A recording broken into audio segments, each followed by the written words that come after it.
Good morning. How are you all doing? Today we'll continue with the lesson number 6 and this is the second video.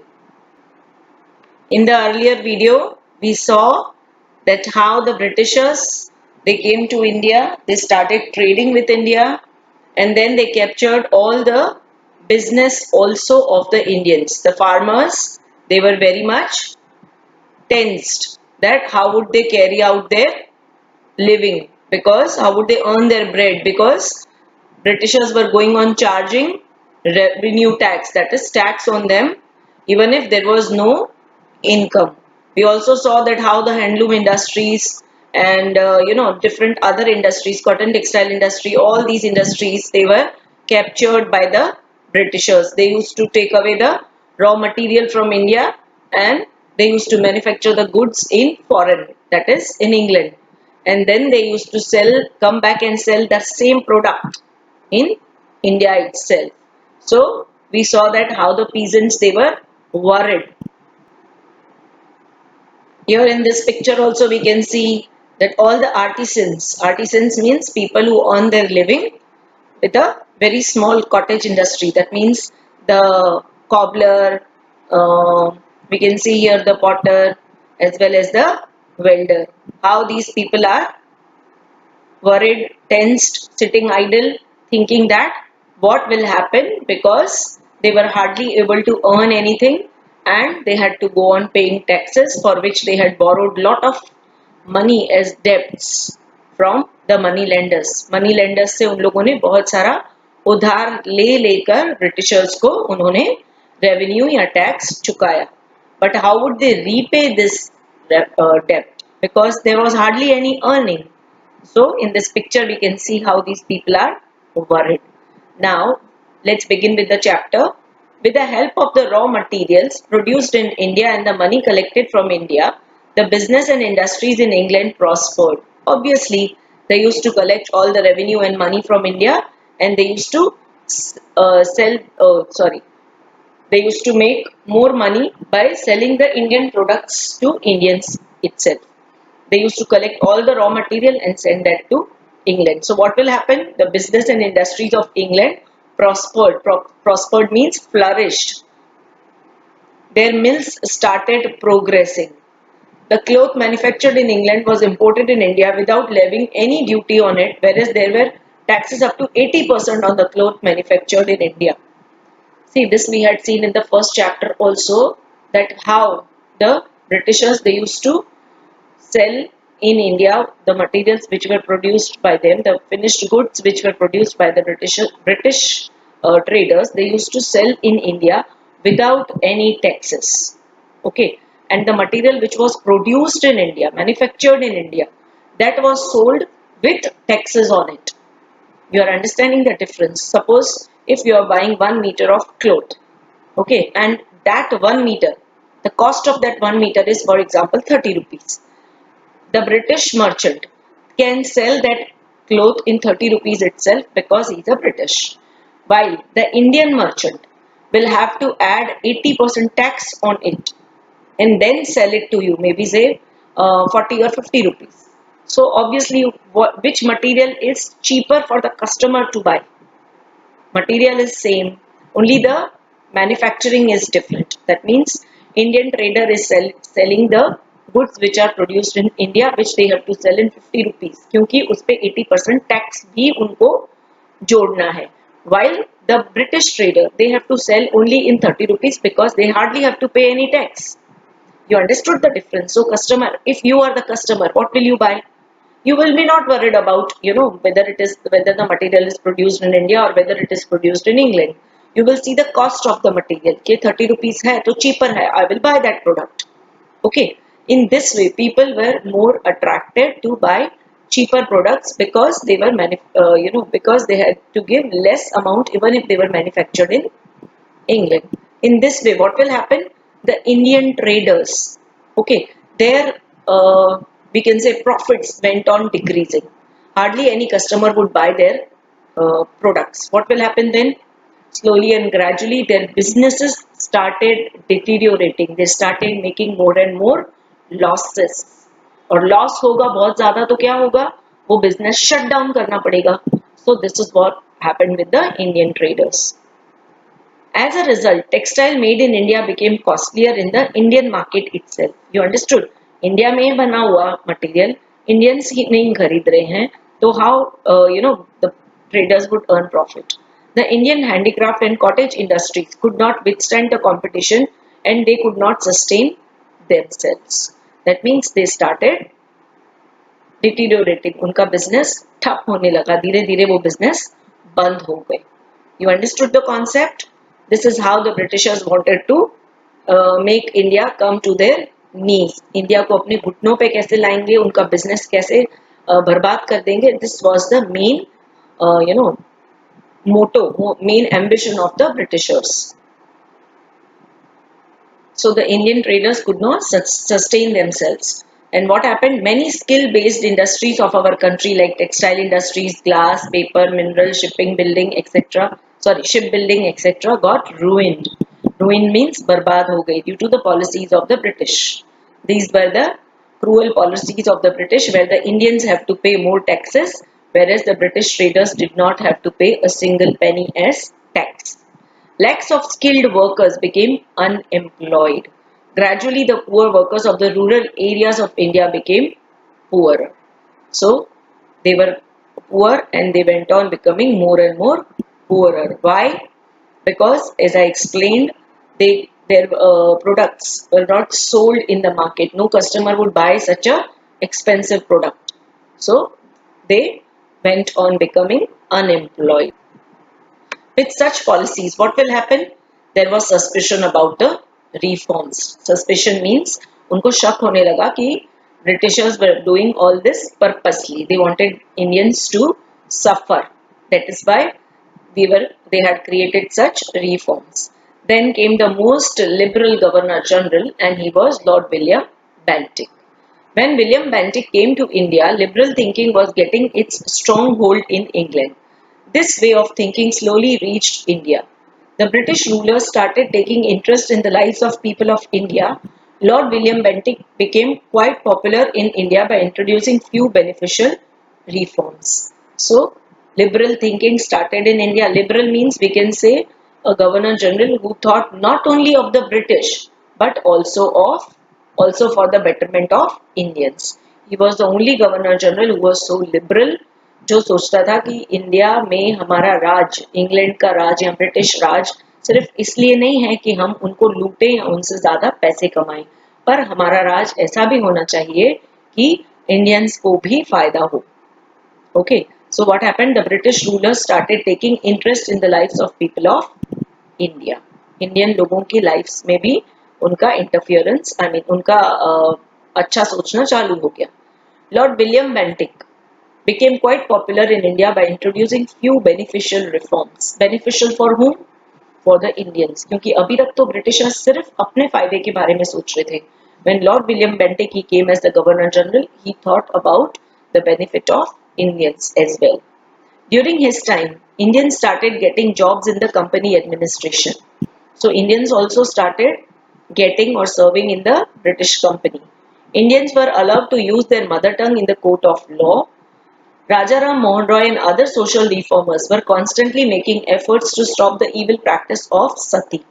Bentinck agreed to these efforts and passed a law in 1829 to ban the practice of sati. A very, very tough task and a very important decision taken by Lord William Bentinck for the benefit of Indian women was to stop this evil practice of sati. You have learned in earlier classes what is the practice of sati, the evil practice in which the wife has to sit on the funeral pyre of her husband and she has to get herself burnt alive. She has to die. ऐसा पहले भी classes में आपने पढ़ा होगा what is sati. Funeral pyre means उसके husband की चिता पे. If a lady's husband dies, उसकी चिता पे उसको बैठना है. जब वो चिता जलाते हैं तो ये औरत जिंदा जला दी जाएगी because her husband has died, so she also doesn't have any right to live. This was a very very wrong notion, wrong thought of the people. and which was stopped by the Governor General Lord William Bentinck. Also, the social reformers during that time, Rajaram Mohan Roy and others, they made many efforts to stop this evil practice. And Governor General Lord William Bentinck, he passed a law in 1829 to ban the practice of sati. And you understand what is the meaning of passing a law. That means उसके बाद अगर कोई ऐसा करता है तो he or she will be punishable. अगर किसी को force किया जाता है कोई lady को to burn herself alive as a sati, then that person जो उसको force करता है will be punishable.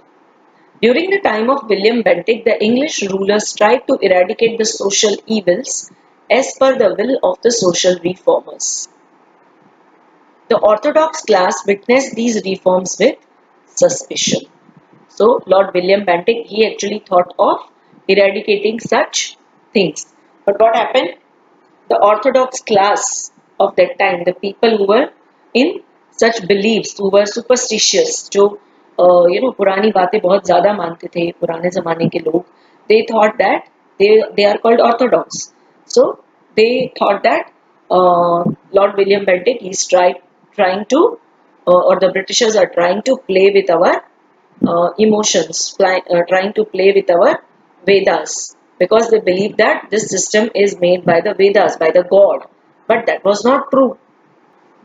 But they developed this kind of mistrust for the British. Now, the company had passed a resolution to spend 1 lakh rupees every year on the education, but it was not implemented. Why was it not implemented? That means what? Government तो पैसे देती थी कि इतना amount we are spending for the education, but what used to happen? The people in between or the government officials, we can say, they used to take away the amount and they used to spend it for their own self. Finally, an education committee was formed during the time of Bentinck in the year 1834. Lord Macaulay thought of introducing English education in India. Since then, since the time of Lord Bentinck, when Lord Macaulay in 1834 thought of introducing English education in India, we are learning English in India. It is actually a very beneficial thing to teach English to Indian people. Why was that necessary?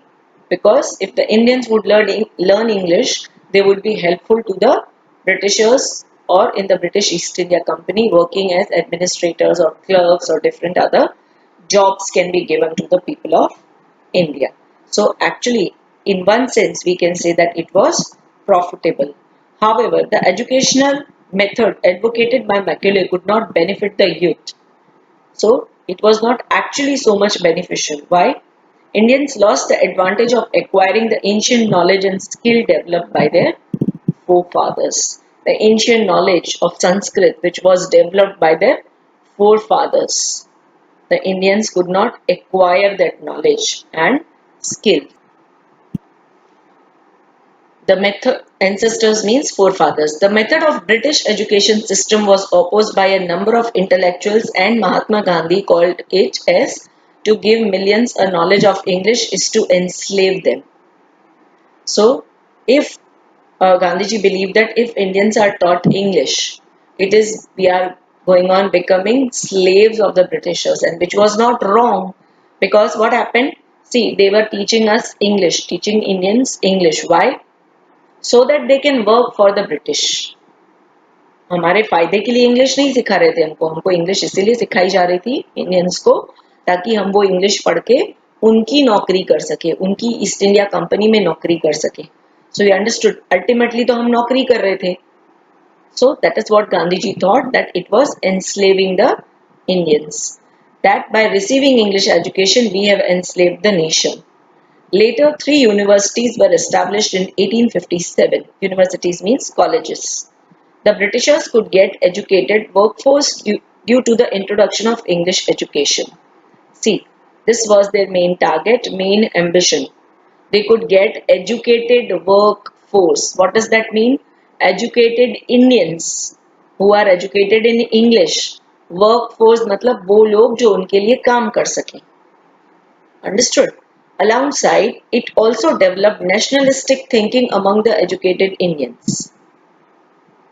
Many machines were invented to facilitate the industries, transport, and communication, considering the convenience in running administration and strategic importance for the military. So, new machines were invented for industries, for transport and communication. Transport, you understand, communication means telephone, etc. Telephone, and those times telegraphs were there. So, this all were introduced thinking that it would be beneficial to the Britishers, considering the convenience in running administration and strategic importance for the military. What will happen if the transport is proper or if the communication is proper? It is a good strategic policy for the military. Military को एक जगह से दूसरी जगह पहुंचाना हो soldiers को तो अगर ट्रांसपोर्ट ही नहीं है तो कैसे पहुंचेंगे but if the railways are there if they can transport soldiers from one place to another it is good strategic decision for them. The Britishers introduced the railways in India. The first railway in India started between Bombay, that is Mumbai, and Thane in the year 1853. In order to maintain an effective control on the country and to exchange message with the neighboring territories, modern methods of post and telegraph were introduced in India in the year 1854. So year on year they went on introducing new policies, new changes, thinking that all these things are important for them. So they introduced in India in the year 1854. Printing press and circulation of newspaper grew alongside.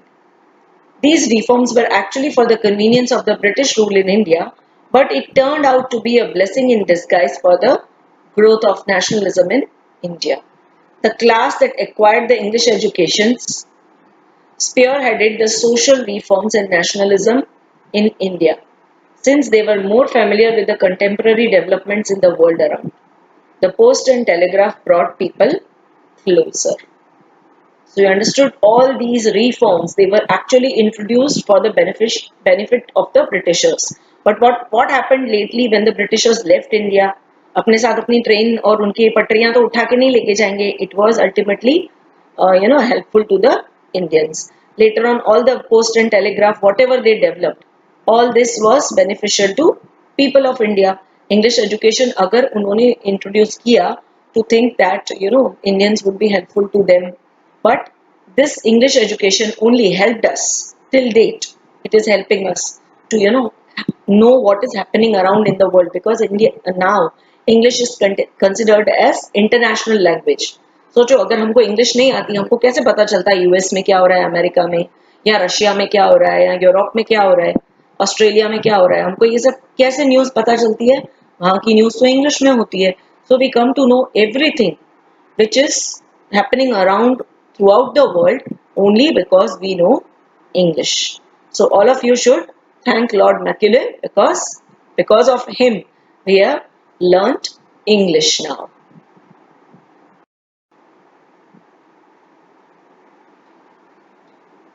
So children, we are at the end of this chapter. Hope you understood everything. Okay, and worksheet is given to you in this video itself, so there will not be provided any extra worksheet. Okay, try to solve it so that I will know that you have understood this chapter properly. Okay, stay home, stay safe. Thank you so much everyone.